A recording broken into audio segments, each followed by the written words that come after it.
Yep, this is fine. It's safe to say Sonic wasn't in the best place in the mid to late 2000s. Games like Shadow the Hedgehog and Sonic 06 really did a number on the Blue Guinea Pig, and while Sonic Unleashed showed promise, it still had its own problems, and don't even start with the storybook games. They forgot how to make good Sonic games, so a new project was pitched at Sega. A 2D Sonic game for phones called Sonic the Portable. There was only one problem. They knew no one would play it. So Sonic Team decided to rebrand the game into the long-awaited sequel to the classic games, Sonic the Hedgehog 4, Episode 1.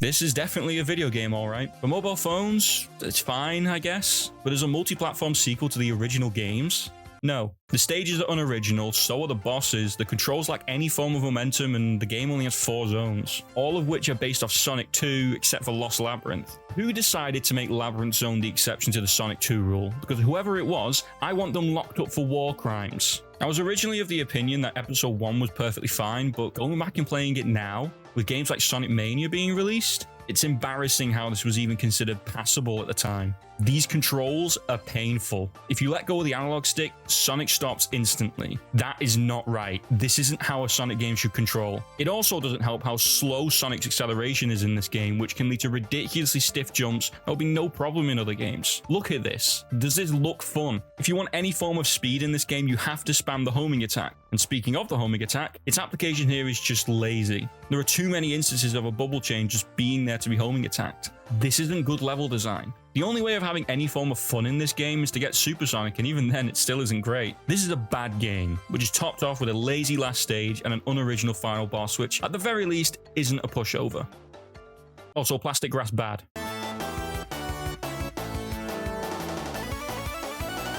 2 years pass and we're graced with Episode 2. Now at this point, Sonic was looking a little better. Colors was good and Generations was a great success. Just ignore what was coming up shortly after this. Bounce back! Shut up! Sonic 4 Episode 2. The only reason this game exists was so Sonic 4 didn't only end up being 4 rehash zones. Instead, we ended up with it being a game with 7 rehash zones, because you can never have too much of a bad time, right? In all fairness, they at least tried to make Episode 2 better than Episode 1. The controller's a lot better here. It's still not as good as the classics, mind you, but it at least has some momentum. Well, so long as you're not Supersonic, because they didn't even bother changing the physics for him. What, did you actually think they were going to put effort into this game? It's not like it's Sonic the Hedgehog 4 or anything. The graphics are also a lot better as well. Everything here is actually 3D and looks good in my opinion. Another improvement is the story. It still isn't anything stellar, but it's better than Episode 1's story of Stop the Fat Man because reasons. In Episode 2, Eggman has turned Little Planet from Sonic CD into the Death Egg Mark II, and we need to stop him. Oh, and Metal Sonic's also here. One thing I can't say is better though is the music. I wasn't a massive fan of Episode 1's music, but this? Still though, Episode 2 is just Sonic 2 put in a microwave. Seriously, out of the 11 stages in Sonic 2, 8 of them are represented across Sonic 4. And that's in addition to Labyrinth Zone being reused in Episode 1. The only original stage is White Park Zone, which is a winter wonderland that is boring, especially Act 2. I appreciate the Twinkle Park reference in the music though. Hey, at least the bosses are original. They probably should have made them good. I would talk more about the level design in Episode 2, but I think this best sums it up. They added Tails, but you can't play as them individually unless you play co-op, which is just a weird decision. But don't get me wrong, the addition of Tails and the actions you can do with him are fun. They open up a lot of options for stages, but yet again, this level design cripples the amount of fun you can have. You can't even lock on both episodes to play Episode 1 levels with Tails, but then again, why would I want to play Episode 1 again? And no, I'm not going to talk about Episode Metal. It's like 15 minutes long. Also, considering there's never going to be an Episode 3, Little Planet is forever trapped inside the Death Egg Mark II, so well done, Sonic.